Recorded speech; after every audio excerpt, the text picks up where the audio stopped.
What's a 1795 coin go for? They have what they call the chain cent, which is a very famous penny. Those could be hundreds of thousands of dollars. For a penny. The collectible industry is worth over $370 billion.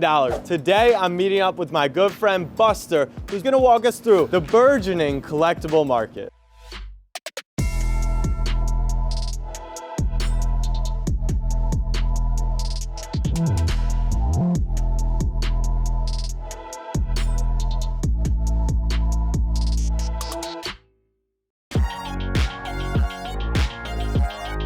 Take it all the way back. When did your collecting begin? Collecting began in 2013. So I was buying Giannis Prism rookie cards in the $1 bin, which at their peak in mint condition got up to $4,500. It sounds like you might have started not as a flipper, but you like the game of it, right? Because you don't appreciate a Giannis Prism because there's thousands of them. And also just the trading aspect and like getting to know these other people, but really the game of it, right? Let's talk about some of the stuff that's not the typical market. We've got presidential signatures, cards of Abraham Lincoln. Take us through some of your collection real quick. Let's take somebody like President Jimmy Carter. Here's a stack for you.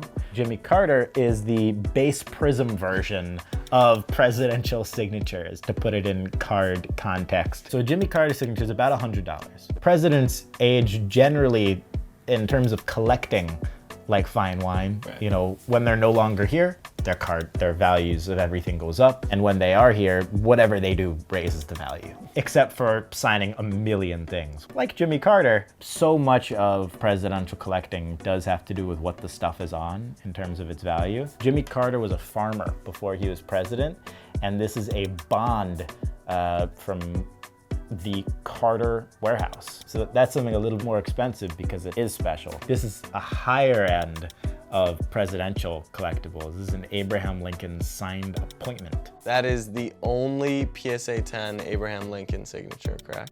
Correct. What I'm looking at now is what can I buy that if I can't sell, I'm more than happy holding for 50 years.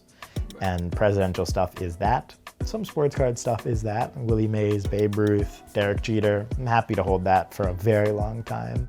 So right now I've got this Jaren Jackson Jr. He's obviously an active player. Talk to me about this sports card market versus a Jeter foil versus a presidential signature. Short term, long term, what's your thought process? Any card of a player who's active is by nature volatile unless they are a guaranteed Hall of Famer. So for somebody like Jaren, it's a super high risk, high reward card because he can get injured, he can say something on Twitter that everybody disagrees with, or he can become the greatest basketball player of all time and that card 50Xs. So by nature of that, it's both super liquid and super volatile. You should not be putting all of your money into a card like that, or into a guy like that, or into 20 guys like that, because odds are all of them won't work out.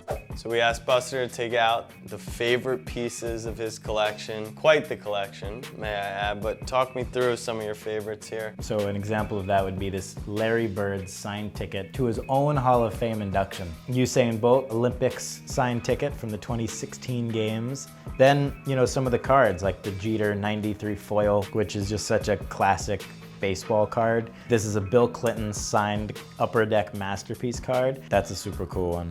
Then, you know, you've got your look and see. These are the two most valuable just because they're super short prints, they're called. The 1948 Bowman Ernie Cavalry, the first ever basketball card made. Super cool. LeBron first edition from 2004, and then Roger Federer 2003 Net Pro rookie signed on card. Gotta diversify out of cards a little bit. One of the ways that I really like is silver. It's used in pretty much everything, always. It's used in every piece of equipment that we're filming with. It's used in all our phones. It's used in every light. It's used in every solar panel. It's used in every car. I like silver for the lack of volatility and utility. Tell me about your motto, which is, if you're not willing to sell at that price, you're willing to buy at that price. Let's say I bought a first edition Pikachu at $400. And now I'm looking on eBay and it's $3,500. Would I buy that same card today for $3,500? No. That tells me it's time to sell. I'm not emotionally attached to anything I own. if I got the right price for it today, it's gone. Because there's always more cool stuff. So with some of this niche stuff, where are you finding it? Auction houses, eBay, you gotta know people, Instagram. Combination of all the above. You want to be aware of what's going on in the auction houses. You want to know what's going on eBay. You want to have some of those private ins. You just want your eyes in as many places as possible. What's next for you in collectibles? And then where do you think the market's going in general? Are collectibles here to stay? I think the demand is higher than ever. I think that there will be natural ebbs and flows as society does the same. It's the long-term stuff that's the best. So I'm gearing a little bit more towards that. You can hold a Lincoln, you can hold your gold Kevin Durant, you can hold your LeBron black border number to 500 2003 rookie, you know, for a very long period of time. And that's where the good returns are. Final 3 tips for collectibles. Buy what you love as long as you're very well researched on what you love. And if you just love something, buy the cheapest thing of that thing, not the most expensive, until you do your research. The best way to get into something is just get your feet in the door. If you want to be into presidents, buy a Jimmy Carter, 75, 100 bucks. Beyond that, diversify. Buy some things that you really want to hold, buy some things that you don't, and then diversify outside of sports cards. We're in New York City at my friend's store, Brigandy Coins and Collectibles, one of my favorite stores on the East Coast. One of the things I'm more into now is old currency and ancient Greek and Roman coins. So that's what I came here today to check out.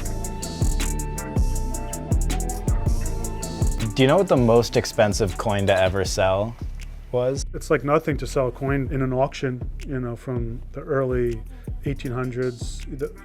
Gold coins or silver dollars for millions of dollars. You know, they hit the $1 million mark well before the card market. Yeah. You know. Is there anything that you've has seen a lot of attention recently, and then stuff that was hot and maybe is cooling off a little? So was hot, cooling off a little is the cards, but you know, they're still double, triple what they were worth, you know, a year ago. So the card market's still very strong. You're seeing a lot of people start going to memorabilia now. Then they learned, okay, maybe I shouldn't be buying this super high population card for thousands of dollars. Yeah. Maybe I should actually buy something rare. That's a major lesson we've come away with today, which is buy something that has a story. I think that's what makes it so fun. These are the ancient Roman and Greek coins. So that's Zeus's face on a BC coin. And so that's thousands of years old. What makes one of these coins more valuable than the next? Definitely looking at years, but also condition. Like a lot of these, you can't even see the faces of them, right? How liquid is this coin market right now? All this kind of stuff, the way I look at it is long term. Yeah. It's not like Zeus is gonna go out there and drop 30, 10, and 10, but he's also not gonna go out there and end up on national media. One of the biggest things we've talked about is your research. Where do you even begin? In terms of coins, you just gotta be spending, you gotta put in hours on eBay. Yeah. You gotta understand how many bids are on things, what's the lowest something's going for. Oh snap. I like the early silver dollars, the early gold dollars, the first dollars the United States ever made. You could have something for a couple thousand, or you can have, 20, 30K and up. So 1795, basically, they made the first, the US Mint made the first coins, yeah. What's a 1795 coin go for? Super tough. So they have what they call the chain cent, which is, a very famous penny. Has a chain link design on the back, so there's 13 links for each colony. So those could be hundreds of thousands of dollars even for a penny. But it's a large size penny. Talk about a ripoff. Right? Obviously, this is a higher level. You could buy silver dollars from the 1800s for $30, $40 a month. I'm looking to get a couple 1 ounce graded silver coins today, as well as Roman and Greek coins. Whatever you think is best, I'd love to take a look at. So these are silver dollars. There's going to be graded certified ones in uncirculated condition, and then we have what they call raw in the coin business. And what's this guy? That's just a really cool looking coin. It's from Singapore. It's great design. Yeah, it's just 5 ounces of silver. 5 ounces, pure silver. Of course, has a tiger on it. These are 10-ounce silver rounds. Could I use this as like a coaster? You could. Would that be... Very fancy coaster. There's a whole set of coasters right there. So I've got a $100 budget today. I want to start my coin collection. You've taken me over to this section. What are you thinking? I think you want to do the very large Roman Empire coin. So this one here. That's for Jack. So how much is this? It says 95. Emperor Hadrian, from the Roman Empire, 76 to 138 AD. Like 1900 years old. I like this as my first coin. All right. All right, a Hadrian Roman Empire coin for you, my friend, $100. I appreciate that. I'm gonna hand you 250s. I just hope in 100 years they're not worth like thousands of dollars like the rest of the stuff here. Just entered the coin market, the coin collectible, a Roman coin. Can't wait to learn a lot more about this. Thank you to Buster. Thank you to Chris for having us. Thank you all so much for watching. Make sure you smash that subscribe button right now for more episodes.